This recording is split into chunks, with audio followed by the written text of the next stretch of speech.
It's Saturday, January 11th, in the year 2025, and this is not my normal content, but this may be the last weekend, the last full weekend we get here on TikTok. And if that's the case, I want to make sure that everybody hears this. You know,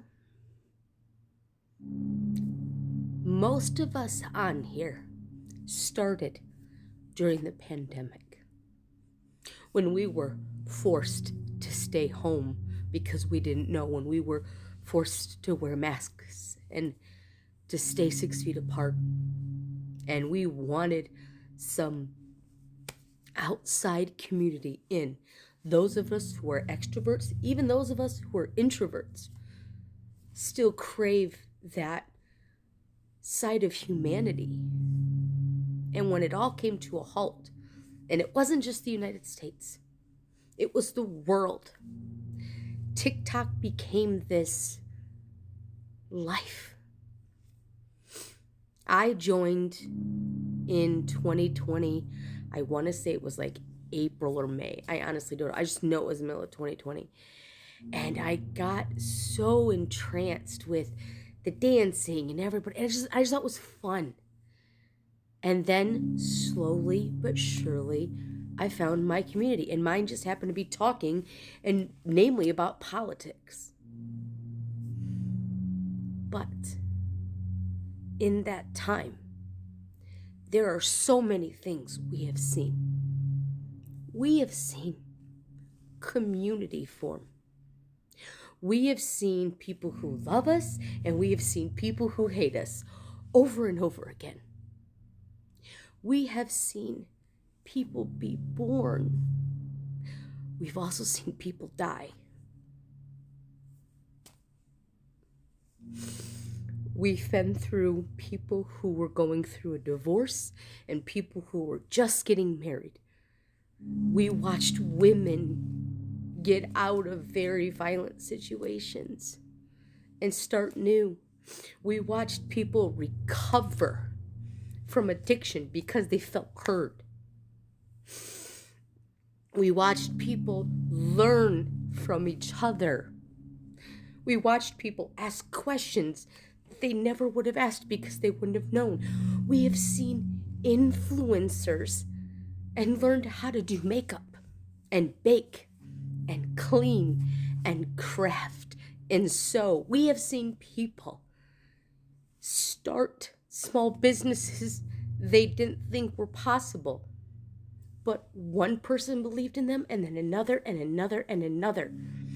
And people got to say, fuck these corporate jobs, fuck this bad boss, whatever. I have enough people that believe in me, and I can start a business and make it be profitable. And they got to be home more with their kids. They got to travel more.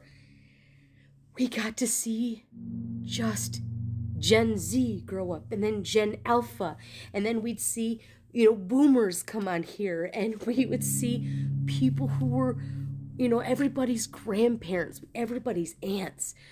We could see that diversity, equity, and inclusion matter. We could see that people could be different, not less. We could have those conversations that were difficult. We could say those things because it was to a camera, and we were brave enough to post it. We watched music careers take off. We watched authors soar. We watched creative people come out and show the world their beauty, who may never have seen it. We have seen designers.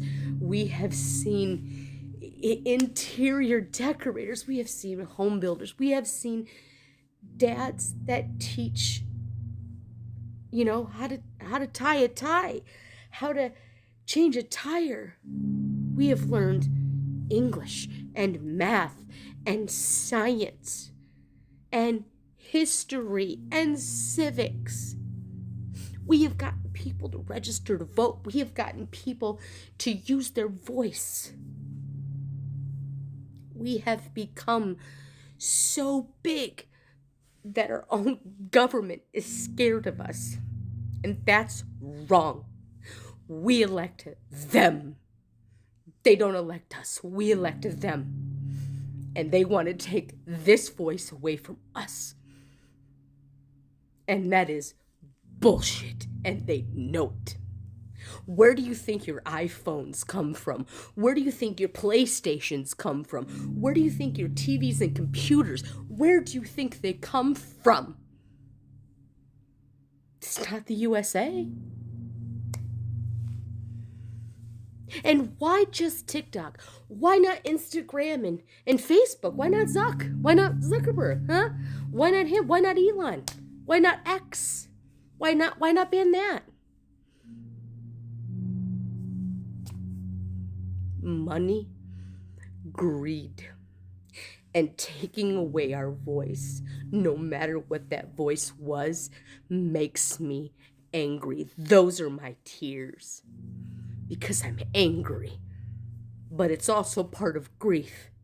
Because we don't have legislation that has the balls to stick up and not say that this was wrong. This was wrong. And they know it. And who holds them accountable? The same fucking people who would tell you that TikTok was bad and passed the fastest bipartisan bill maybe ever, like 8 days.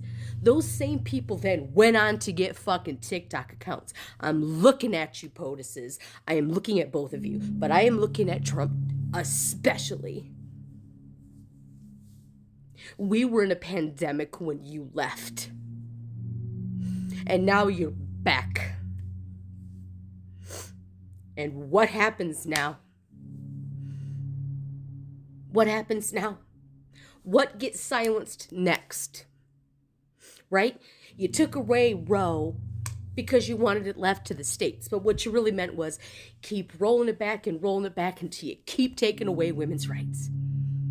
You shit on the LGBTQ community, especially trans children, trans women, and trans men.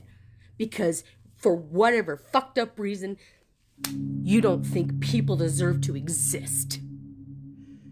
Newsflash, none of you are geneticists. And you would know if you were that X and Y are not the only sexes. X and Y are the predominant, but rare genetic occurrences happen.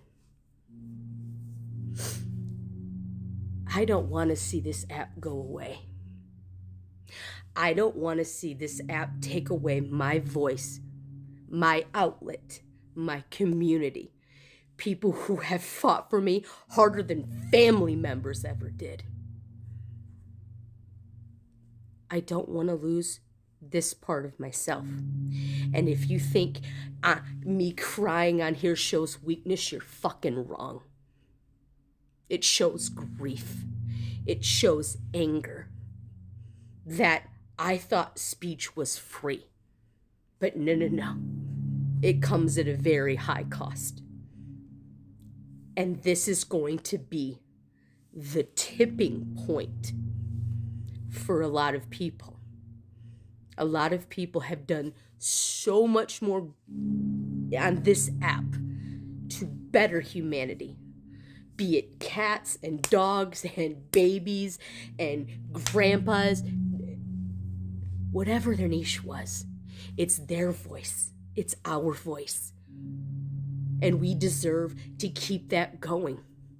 We deserve that, especially when you yourselves who are trying to get rid of it are the same fucking people who use it.